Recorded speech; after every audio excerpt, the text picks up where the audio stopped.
अलंकार एक ऐसा टॉपिक जिसे शायद आपने पहले कई बार पढ़ा होगा, लेकिन आप बार बार भूल जाते हैं या फिर कन्फ्यूजन रहती है। तो आज इस वीडियो को एंड तक देखने के बाद आपकी सारी कन्फ्यूजन दूर हो जाएगी, एक भी समस्या नहीं बचेगी। अलंकार क्या होता है, अलंकार का अर्थ क्या होता है, अलंकार के प्रकार कितने होते हैं, उन सभी के उदाहरण, अलंकार को कैसे पहचानेंगे, सब कुछ आसानी से समझ में आ जाएगा। तो चलिए स्टार्ट करते हैं, शुरू करते हैं। अलंकार को इंग्लिश में क्या कहते हैं? Figures of speech. अब ये बताओ कितने लोगों को नहीं पता था? जिन लोगों को नहीं पता था ज़रा कमेंट करके बताओ। अलंकार का अर्थ क्या होता है? अलंकार का अर्थ होता है आभूषण या गहना, यानी कि इंग्लिश में बोलते हैं ज्वेलरी या ऑर्नामेंट्स। अब ऑर्नामेंट्स यानी आभूषण का प्रयोग क्यों? देखो, एक स्त्री करती है या कोई भी कर सकता है। जनरली क्या होता है कि जब जिस तरह से एक स्त्री या एक नारी अपनी सुंदरता को बढ़ाने के लिए आभूषणों का प्रयोग में लाती है, उसी प्रकार भाषा को सुंदर बनाने के लिए अलंकारों का प्रयोग किया जाता है। तो जैसे जिस तरीके से देखा होगा आपने कि कोई भी गहने पहनकर एक स्त्री को और सुंदर दिखने लगती है, उसी प्रकार भाषा में जब अलंकारों का प्रयोग कर दिया जाता है तो वो भाषा और सुंदर और बढ़िया और उसमें निखार आ जाता है और बहुत अच्छा दिखता है। अर्थात जो शब्द काव्य की शोभा को बढ़ाते हैं उसे ही क्या कहते हैं? अलंकार कहते हैं। काव्य की शोभा को बढ़ाते हैं उसे अलंकार कहते हैं। ठीक है। अब अलंकार के दो भेद होते हैं, शब्दालंकार और अर्थालंकार। शब्दालंकार शब्द और अलंकार से जुड़कर बना है शब्दालंकार। अर्थ प्लस अलंकार क्या बना? अर्थालंकार। शब्दालंकार का मतलब क्या हुआ? जब शब्द में ही अलंकार हो, यानी जब किसी शब्द को ही देखकर ही आप बता सको कि कौन सा अलंकार है, तो वो शब्दालंकार होता है। और जब किसी वाक्य में शब्द को देखकर नहीं, उसके अर्थ को देखकर आपको बताना पड़े कि अलंकार कौन सा है, तो वो अर्थालंकार होता है। यानी शब्द से पहचान मिल जाएगी तो शब्दालंकार, और अर्थ से पता चलेगा तो अर्थालंकार है। ठीक है। अब इसके भेद भी होते हैं, शब्दालंकार के भी अर्थालंकार के भी भेद बहुत सारे होते हैं, लेकिन हम सिर्फ उन भेदों को पढ़ेंगे जो सीबीएसई से संबंधित जितने भी एग्जाम्स होते हैं उन सब में पूछा जाता है। यानी कि सीबीएसई लेवल के जो भी 8, 9, 10th लेवल का जो भी एग्जाम हो गया, 11, 12th में भी कभी कई स्कूलों में पूछा जाता है अलंकार। या फिर जो कॉम्पिटिटिव एग्जाम्स है, जैसे डीएसएसबी का एग्जाम, यूपी टेट का एग्जाम या सी टेट का एग्जाम, जेबीटी का एग्जाम, इन सभी में भी जो भी पूछा जाता है वो यही सब पूछा जाता है। तो वो सब कुछ आज इसमें डिस्कस करने वाले हैं। सबसे पहले शब्दालंकार के भेद में कौन कौन से हैं? अनुप्रास अलंकार, यमक अलंकार, श्लेष अलंकार। और अर्थालंकार में उपमा अलंकार, रूपक अलंकार, उत्प्रेक्षा अलंकार, अतिशयोक्ति अलंकार, मानवीकरण अलंकार, अन्योक्ति अलंकार और पुनरुक्ति प्रकाश अलंकार। ये 10 टोटल 10 टाइप्स हम पढ़ेंगे। तो वीडियो में बने रहिए और इन्जॉय करते रहिए, देखते रहिए, सीखते रहिए। चलिए सबसे पहले स्टार्ट करते हैं अनुप्रास अलंकार। जब किसी वर्ण की आवृत्ति बार बार हो, वहाँ कौन सा अलंकार होता है? अनुप्रास। वर्ण क्या होता है? किसी भाषा की सबसे छोटी इकाई, यानी एक अक्षर जो होता है उसी को वर्ण कहते हैं। जैसे रघुपति, राघव, राजा, राम, इसमें र जो है ना, ये एक अक्षर है, इसी को हम वर्ण बोलेंगे। यानी इस वाक्य में आप देखोगे, इस लाइन में, पंक्ति में र अक्षर की बार बार आवृत्ति हो रही है, र बार बार रिपीट हो रहा है। तो जो अक्षर जब बार बार रिपीट होने लगता है, जब कोई भी अक्षर बार बार रिपीट होता है, उसी को हम क्या बोलते हैं? अनुप्रास अलंकार। यानी रघुपति, राघव, राजा, राम में कौन सा अलंकार है? अनुप्रास अलंकार है। क्यों? क्योंकि र बार बार रिपीट हो रहा है, बार बार उसकी आवृत्ति हो रही है। ऐसे दूसरा एग्जाम्पल क्या है? कालिंदी कूल कदम्ब की डारन। अब इसमें क बार बार आ रहा है, इसलिए कौन सा अलंकार? अनुप्रास अलंकार। इसी तरीके से आगे जो और वाक्य लिखे हैं, चारू चंद्र की चंचल किरणें खेल रही थी जल थल में, इसमें भी च आ रहा है बार बार, तो अनुप्रास अलंकार। चमक गई चपला चमचम, च आ रहा है तो अनुप्रास अलंकार। विमल वाणी ने वीणा ली, वह आ रहा है तो अनुप्रास अलंकार। आसान हो गया, बिल्कुल समझ पा रहे होंगे आप। सभी जितने भी उदाहरण लिखे हुए सब में आप देखेंगे तो कोई ना कोई अक्षर बार बार रिपीट हो रहा है, और बार बार अक्षर रिपीट होने वाला कौन सा अलंकार होता है? अनुप्रास अलंकार। याद हो गया? ठीक है। एग्जाम्पल इतने सारे लिख दिए कि आपके एग्जाम में कभी इससे अलग जल्दी आएगा ही नहीं, और आएगा भी तो आप पहचान लेंगे। अब तो आपको समझ में आ चुका है। चलिए दूसरा देखते हैं, यमक अलंकार। यमक का मतलब होता है युग्म। युग्म का मतलब जोड़ा, और जोड़े में कितने होते हैं? 2। यानी यमक का मतलब आप क्या याद रखेंगे? 2। यानी जब एक ही शब्द 2 या 2 से अधिक बार आए और हर बार उसका अर्थ अलग अलग हो, यानी जब एक ही कोई भी एक शब्द एक से ज़्यादा बार आएगा, यानी 2 बार आया, 2 से ज़्यादा बार आ जाए, लेकिन उसका अर्थ हर बार अलग हो, तो वहाँ कौन सा अलंकार होगा? यमक अलंकार। जैसे काली घटा का घमंड घटा। अब काली घटा का घमंड घटा, काली घटा यानी काले बादल, और घमंड घटा यानी घमंड कम करने की बात हो रही है। तो एक बार जो घटा है उसका अर्थ क्या है? काले बादल। काली घटा यानी काले बादल, तो घटा का मतलब बादल और एक बार घटाने का मतलब कम करना।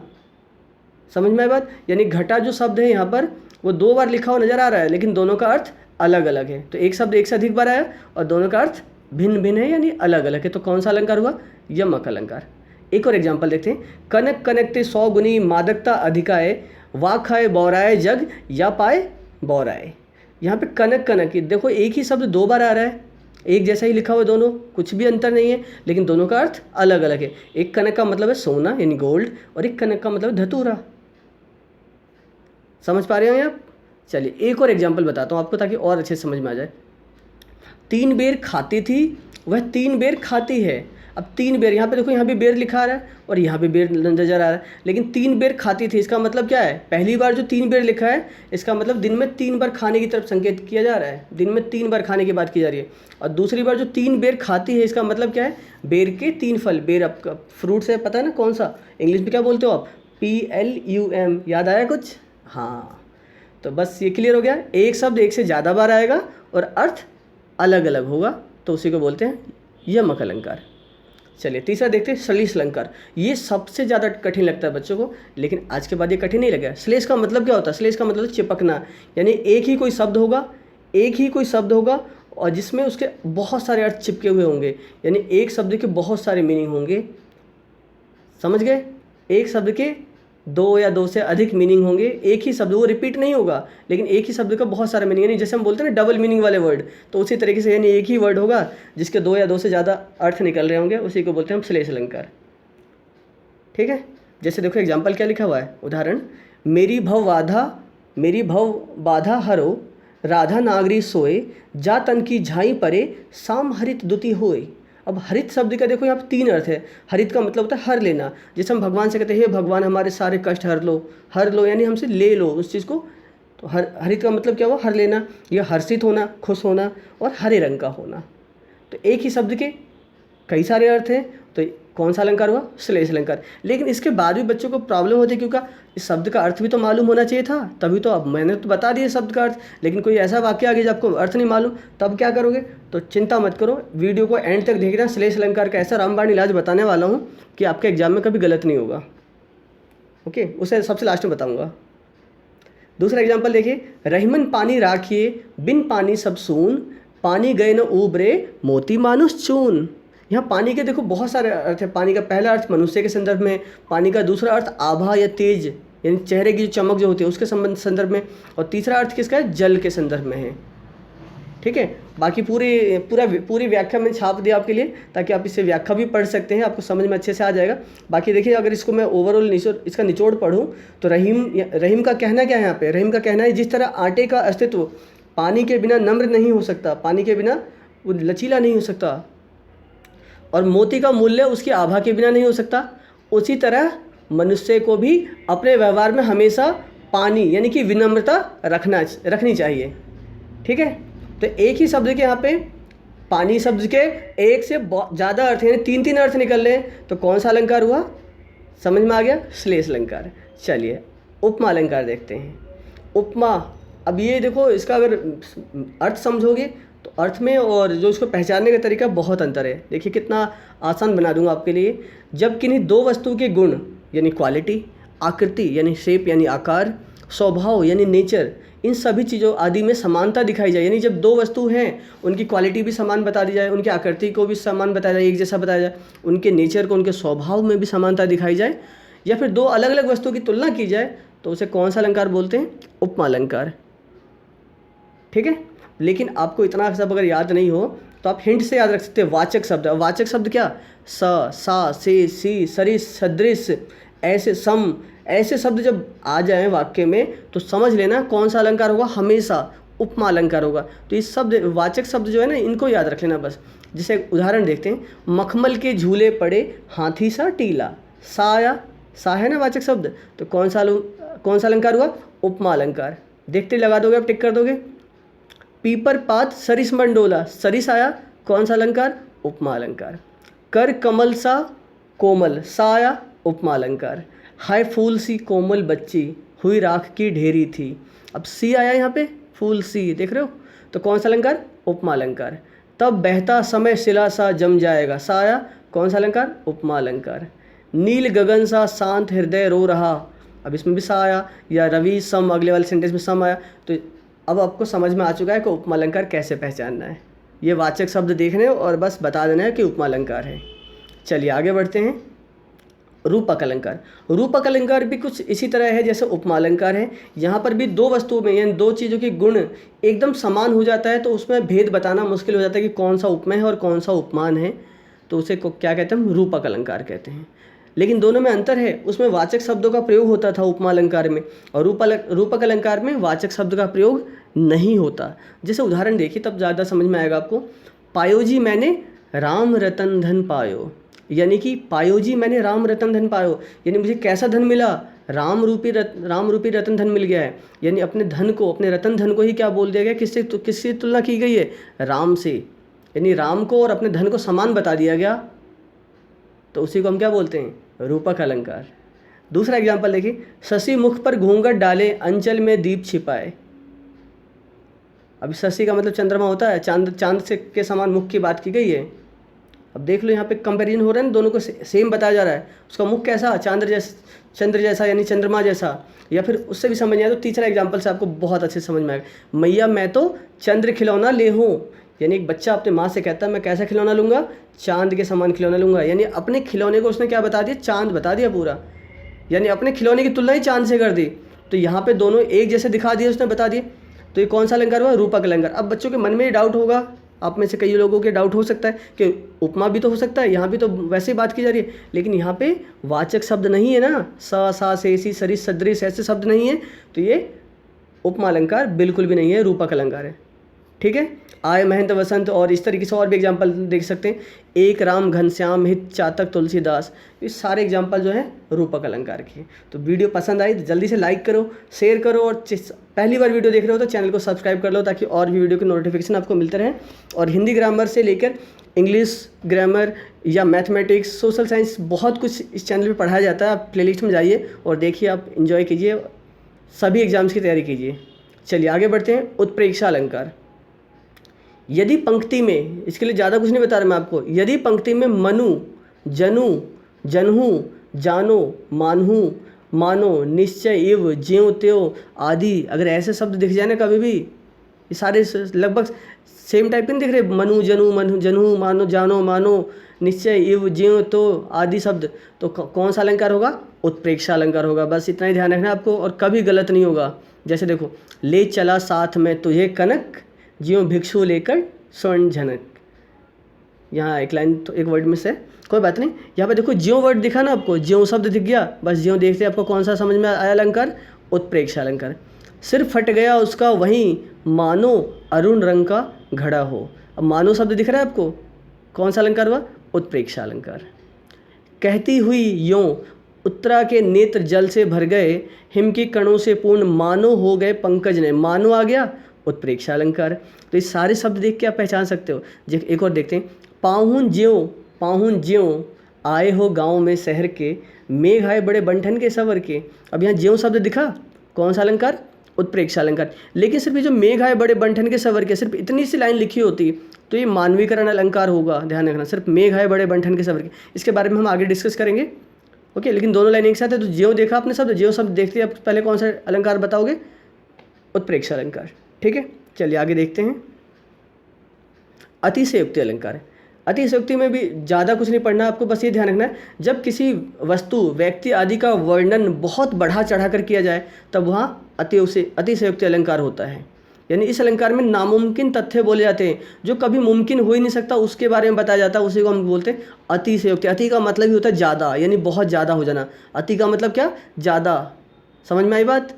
उदाहरण देखिए। हनुमान की पूंछ में लगन न पाई आग, लंका सिगरी जल गई, गए निशाचर भाग। यानी हनुमान की पूंछ में आग लगी नहीं है, लंका जल गई, निशाचर यानी राक्षस सारे भाग गए। ऐसा हुआ था कि आपने रामायण देखी है ना, उसमें दिखाया गया है पूंछ में आग लगाई गई, उसके बाद लंका जली, फिर राक्षस भागे। जबकि यहाँ तो कह रहा है पूंछ में आग लगी ही नहीं है, तो ये बढ़ा चढ़ाकर फेंक दिया गया है ना, बढ़ा चढ़ाकर बातों को का वर्णन किया गया है, तो उसी को बोलते हैं अतिशयोक्ति अलंकार। जैसे आगे नदियाँ पड़ी अपार, घोड़ा कैसे उतरे पार, राणा ने सोचा इस पार तब तक चेतक था उस पार। अब राणा ने सोचा इस पार तब तक चेतक था उस पार, इतनी स्पीड आ गई। तो यहाँ भी बातों को बढ़ा चढ़ा कर कहा गया है। देख लो साकेत नगरी है यही, स्वर्ग से मिलने गगन में जा रही। अब कोई नगर को बता दिया गया इतना कि ये ऐसा नगर देख लो गगन में स्वर्ग से मिलने जा रही है, तो ये भी बढ़ा चढ़ा कर बताया गया। तो ये सारे एग्जाम्पल जो सभी उदाहरण जो है अतिशयोक्ति अलंकार के हैं। उम्मीद कर रहा हूँ आपको बहुत मज़ा आ रहा हो, कमेंट करके ज़रूर बताना। अन्योक्ति अलंकार ये एग्जाम में ना के बराबर पूछा जाता है, तो इस पर अगर ज़्यादा आप ध्यान ना भी देंगे तो चल जाएगा, कोई दिक्कत नहीं। लेकिन मैं फिर भी आपको समझा रहा हूँ एग्जाम में नहीं पूछा जाता जल्दी। जहाँ पर काव्य में किसी अन्य के माध्यम से कोई बात कही जाए उसे वहाँ कौन सा अलंकार होता है? अन्योक्ति अलंकार। नहीं समझ में आया? चलो, कहीं पे निगाहें कहीं पे निशाना, सुना गाना, सॉन्ग सुना है ना, बस वही इतना ध्यान रखना। कहीं पे निगाहें कहीं पे निशाना, ठीक है। निगाहें कहीं और होगी, निशाना कहीं होगा, यानी बात किसी और की जाएगी और बात किसी और की होगी, ठीक है, लेकिन किसी और के माध्यम से होगी, यानी किसी और को टारगेट किया जाएगा और किसी और को कहा जाएगा, ठीक है। कैसे? फूलों के आसपास रहते हैं फिर भी कांटे उदास रहते हैं। इसमें फूल सुख सुविधा या प्रेमिका का प्रतीक है। फूल क्या है? सुख सुविधा या प्रेमिका का प्रतीक है। कांटे जो है वो किस चीज़ का है? दुखी प्राणियों के प्रतीक हैं। अतः यहाँ सुख से घिरे दुखी प्राणियों को संबोधित किया गया, यानी कि ऐसे दुखी प्राणी जो सुख तो भोग रहे हैं लेकिन फिर भी दुखी हैं। फूलों के साथ भी तो यही है। गुलाब के फूल को देखा आपने, है ना? फूल जो कितने सुंदर लग रहे होते हैं और उसी के अगल बगल में कांटे होते हैं, है ना? तो वहाँ पे फूलों की तारीफ और कांटों की बेइज्जती होती है। आप फूल को छुओगे तो बड़े खुश हो जाओगे, हाँ, उसकी खुशबू आएगी तो बहुत आनंद लोगे, लेकिन वहीं अगर कांटे चुभ जाए तो फिर आपको पता ही, आप क्या आपके मुख से क्या कौन से शब्द निकलेंगे वो आपको पता है ज़्यादा अच्छे से। तो अन्योक्ति अलंकार में क्या होता है? कहीं पे निगाहें कहीं पे निशाना, यानी किसी को टारगेट कर किसी और व्यक्ति को कुछ बातें कहना, है ना। जिस ताना मारना नहीं होता, टॉन्ट करना है। किसी दो लोग खड़े हैं और दूसरे के बारे में हमें कहना है, तो दूसरे के बारे में हम ना कहकर पहले के बारे में कहते हैं, और निशाना किस पे होता है? दूसरों पे, यानी एक के बारे में कहते हैं लेकिन वो कह उसको नहीं रहे, हम निशाना किसी और पे लगा रखा है, वही होता है अन्योक्ति अलंकार, ठीक है। ये एग्जाम में जल्दी पूछा नहीं जाता, तो इस पर आप ज़्यादा ध्यान ना भी दें तो चलेगा। जैसे एक और एग्जाम्पल है, जिन दिन देखे वे कुसुम गई सो बीती बहार, अब अली रही गुलाब में अपत कटीली डार। अब ये एग्जाम्पल, इसका मीनिंग आपको समझ नहीं आएगा, लेकिन देखो यहाँ पे मीनिंग क्या निकल रहा है। यहाँ गुलाब के सूखने के माध्यम से आश्रयदाता के उजड़ने की व्यथा कही गई है। यानी गुलाब सूखा है तो गुलाब के बारे में बताया गया है, लेकिन एक्चुअल में जो बताया जा रहा है किसके बारे में? कि उसका जो आश्रयदाता है उसके उजड़ने की पूरी व्यथा, पूरी कहानी बताई गई है इस वाक्य में। समझ में बात? यानी निगाहें कहीं और है, निशाना कहीं और है। चलिए आगे देखते हैं। मानवीकरण अलंकार, ये एग्जाम में ज़्यादातर पूछा जाता है, इस पर ध्यान रखना आप, इसका बिल्कुल ध्यान रखना है आपको। जब प्राकृतिक वस्तुओं जैसे पेड़ पौधे बादल आदि में मानवीय भावनाओं का वर्णन हो। प्राकृतिक वस्तु समझ के, जैसे पेड़ पौधे बादल आदि में मानवीय भावनाओं का वर्णन हो, यानी निर्जीव चीज़ों में सजीव होना दर्शाया जाए, वहाँ कौन सा अलंकार होता है? मानवीकरण। यानी कि प्रकृति की तुलना मनुष्य से की जाए, तो कौन सा होता है? मानवीकरण होता है एग्जाम्पल, ठीक है। कौन सा अलंकार? मानवीकरण। प्रकृति की तुलना मनुष्य से। मेघ आए बड़े बंठन के सवर के, मैंने बताया था ना मानवीकरण होगा। मेघ आए बड़े बंठन के सवर के, यानी मेघ आए हैं कैसे? बंठन के सवर के। मेघ बंठन के सवर के नहीं आते ना, बंठन के सवर के आता कौन है? मेहमान आते हैं। और मेहमान यानी कि मेघ को मेहमान बताया गया है, मेघ को मेहमान की संज्ञा दी गई है, तो इसलिए कौन सा अलंकार हो गया? मानवीकरण। जैसे फूल हंसे कलियां मुस्काई, या फिर सागर के उर पर नाच कर करती हैं लहरें मधुर गान। इन सभी में देखोगे तो यानी प्राकृतिक चीज़ों को मनुष्य रूप से कंपैरिजन किया है। प्रकृति की जो भी चीज़ें हैं उनमें कुछ ना कुछ जीवन दिखाया गया है।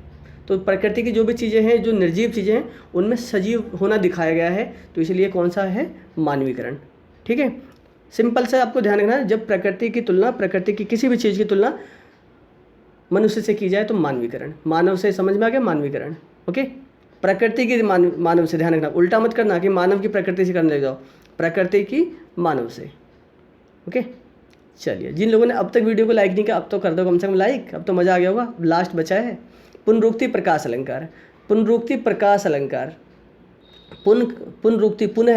समझ गए? पुनः का मतलब दोबारा, है ना। अब यमक में भी था एक शब्द दोबारा, यहाँ पुनः में भी। यमक में क्या था, यमक में एक शब्द एक से अधिक बार आएगा लेकिन उसका अर्थ अलग अलग होगा। यमक में तो यही पढ़ा हमने। अब पुनरुक्ति प्रकाश में क्या है, एक शब्द एक से अधिक बार आएगा और उसका अर्थ समान होगा, भिन्न नहीं होगा।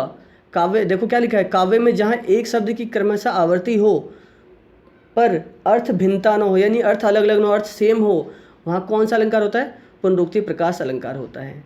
जैसे सुना होगा ना, अब तो सिंपल लैंग्वेज में बताऊँ मैं आपको, हाथी धीरे धीरे चलता है। अब ये धीरे धीरे का मतलब तो सेम होगा ना, धीरे धीरे अलग दो वर्ड हैं धीरे धीरे, लेकिन धीरे धीरे की मीनिंग भी समान है, तो ये कौन सा अलंकार होगा, पुनरुक्ति प्रकाश अलंकार। जैसे यहाँ देखो क्या लिखा है, सूरज है जग का बुझा बुझा, बुझा बुझा, खड़खड़ करताल बजा, खड़खड़, डाल डाल अली पिक के गायन का बंधा समा। यहाँ बुझा बुझा की मीनिंग भी सेम होगी, खड़खड़ का मतलब भी सेम है, डाल डाल का मतलब भी सेम। तो यहाँ पे एक शब्द एक से अधिक बार आ रहे हैं लेकिन अर्थ समान है, तो कौन सा अलंकार हुआ, पुनरुक्ति प्रकाश अलंकार। उम्मीद करता हूँ आपको बहुत मज़ा आएगा, सारे डाउट्स क्लियर होंगे।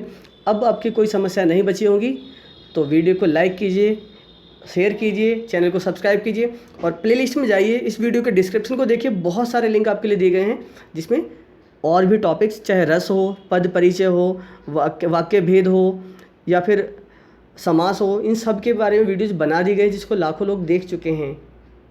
ओके, चलिए ऑल द बेस्ट, मिलते हैं नेक्स्ट वीडियो में।